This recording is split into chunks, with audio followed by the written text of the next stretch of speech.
الرجیم بسم اللہ الرحمن الرحیم۔ معزز ناظرین السلام علیکم ورحمۃ اللہ وبرکاتہ۔ آج ہم حضور نبی کریم صلی اللہ علیہ وآلہ وسلم کی معراج کے حوالے سے مختصراً گفتگو کرنے کی کوشش کریں گے۔ حضور نبی کریم صلی اللہ علیہ وآلہ وسلم عالمین میں وہ واحد ہستی ہیں جن کو اللہ تبارک و تعالیٰ نے لامقام پہ بلایا اور اپنا دیدار اور اپنی ملاقات کا شرف عطا فرمایا۔ اور قرآن مجید میں اللہ تبارک و تعالیٰ اس واقعے کو جب بیان کرتے ہیں تو سب سے پہلے یہ کہتے ہیں کہ سبحان اللہ، پاک ہے وہ ذات، یعنی اللہ پاک ہے جس نے اتنا عظیم کام کروایا اپنے ایک بندے سے کہ اس کو سیر کروائی۔ یہاں سیر سے مراد وہ سیر ہے، وہ باطنی سیر ہے، وہ روحانی سیر ہے، وہ جسمانی سیر ہے کہ محبوب رب العالمین اپنے رب سے ملاقات کرنے کے لیے عرش تک تشریف لے کے گئے اور اس سے آگے لامکان تک چلے گئے۔ اللہ تبارک و تعالیٰ نے اگر کسی کو یہ شرف عطا فرمایا کہ وہ لامکان تک جائے تو صرف اور صرف آقا و مولا جناب محمد مصطفیٰ صلی اللہ علیہ وآلہ وسلم کی ذات ہے۔ حضور نبی کریم صلی اللہ علیہ وآلہ وسلم کی معراج ایک وہ معجزہ عظیم ہے کہ جس سے انکار کرنا قرآن مجید کی نص سے انکار کرنے کے مترادف ہے، کیونکہ قرآن مجید میں اللہ تبارک و تعالیٰ نے خود اس واقعے کا اظہار فرمایا ہے۔ اور پھر آقا علیہ الصلوۃ والسلام کو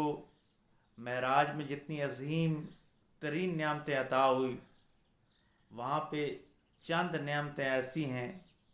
جن کا ذکر کر کے ہم بھی اپنی نجات کا سامان تیار کر سکتے ہیں۔ حضور علیہ الصلوۃ والسلام کو معراج شریف میں جو سب سے اہم چیز عطا ہوئی وہ نماز، یعنی امت کے حوالے سے جو سب سے اہم چیز ہے کہ حضور علیہ الصلوۃ والسلام کو تو اللہ نے معراج فرمائی، لیکن مسلمانوں کے لیے حضور علیہ الصلوۃ والسلام نے یہ کہہ دیا کہ الصلاۃ معراج المومنین، کہ نماز جو ہے یہ مومنوں کی معراج۔ تو یہ حضور علیہ الصلوۃ والسلام کے تصدق اور وسیلے سے ہمیں معراج عطا ہوئی کہ آج ہم سر سجدے میں رکھ کے معراج کی کیفیت حاصل کر سکتے ہیں۔ اگر ہم اللہ تبارک و تعالیٰ سے ملاقات کرنا چاہیں تو ہم دن میں 5 وقت خشوع اور خضوع کے ساتھ اللہ کی بارگاہ میں حاضر ہو سکتے ہیں، اور حضور علیہ الصلوۃ والسلام کی زبان پہ یقین کرتے ہوئے کہ حضور علیہ الصلوۃ والسلام نے فرمایا کہ مومن کی جو معراج ہے وہ نماز کے اندر ہے۔ پھر اسی معراج کے واقعے کے اندر یہ بات معلوم ہوتی ہے تربیت کے حوالے سے کہ اگر آپ سے سینئر کوئی ہے، بے شک رتبے میں آپ اس سے بلند ہوں، لیکن عمر میں، دنیا میں آنے سے پہلے یا ایکسپیرینس میں اگر وہ آپ سے زیادہ ہے تو اس کا تجربہ، اس سے استفادہ کرنا یہ حضور علیہ الصلوۃ والسلام کی سنت ہے۔ کیونکہ حضور علیہ الصلوۃ والسلام کو اللہ تبارک و تعالیٰ نے 6 ماہ کے روزے اور 50 نمازیں عطا فرمائی تھی، لیکن راستے میں موسیٰ علیہ السلام سے ملاقات ہوتی ہے۔ موسیٰ علیہ السلام کا ایکسپیرینس تھا، ان کی امت تھی، ان کی شریعت تھی، تو انہوں نے اپنا ایکسپیرینس شیئر کیا، اپنا تجربہ شیئر کیا حضور علیہ الصلوۃ والسلام کے ساتھ کہ میری امت کے پاس تو بہت کم تھے، وہ یہ ادا نہیں کر سکے، آپ واپس جائیں۔ تو حضور علیہ الصلوۃ والسلام واپس تشریف لے جاتے گئے اور 5 نمازیں کم ہوتی گئی۔ جب صرف 5 نمازیں رہ گئی اور 1 ماہ کے روزے رہ گئے تو اس وقت بھی موسیٰ علیہ السلام نے کہا کہ میری امت تو اتنا بھی نہیں کر سکتی تھی، اس سے کم تھے، آپ پھر واپس تشریف لے جائیں۔ لیکن حضور علیہ الصلوۃ والسلام نے فرمایا کہ اب مجھے اللہ کے پاس جانے سے حیا آتی ہے، میں اس سے آگے واپس دوبارہ پھر نہیں جاتا۔ یعنی حضور علیہ الصلوۃ والسلام نے بھی ہمارے لیے آسانی یہی پسند فرمائی کہ مسلمان وہی ہوگا، میرا امتی وہی ہوگا، میرا چاہنے والا وہی ہوگا جو کم از کم 5 نمازیں جو فرض نمازیں ہیں یہ ضرور ادا کرے گا، اور رمضان کے روزے جو اس پہ فرض ہیں یہ ضرور رکھے گا۔ اس سے بھی اگر ہم کم کی طرف جاتے ہیں تو ہم حضور علیہ الصلوۃ والسلام کی وہ جو لائن ہے اس کو کراس کرنے کی کوشش کرتے ہیں۔ تو معراج ماننے والوں کو یہ چاہیے جو معراج کی فضیلت بیان کرتے ہیں اور معراج کو انسانیت کے لیے معجزہ عظیم سمجھتے ہیں، تو ان کو نماز ہر حالت میں قائم کرنی ہوگی اور رمضان کے روزے رکھنے ہوں گے۔ اور پھر بات کو اختتام یوں کرتے ہیں کہ حضور علیہ الصلوۃ والسلام نے اس رات سیر کرتے ہوئے ایک ایسے شخص کو دیکھا آسمانوں کی دنیا میں کہ حضور علیہ الصلوۃ والسلام نے فرمایا کہ اس کا بوجھ اتنا زیادہ تھا کہ وہ اپنی گٹھڑی اٹھانا چاہتا لیکن اٹھا نہیں سکتا تھا۔ وہ اتار دیتا گٹھڑی اور گٹھڑی کو کھول دیتا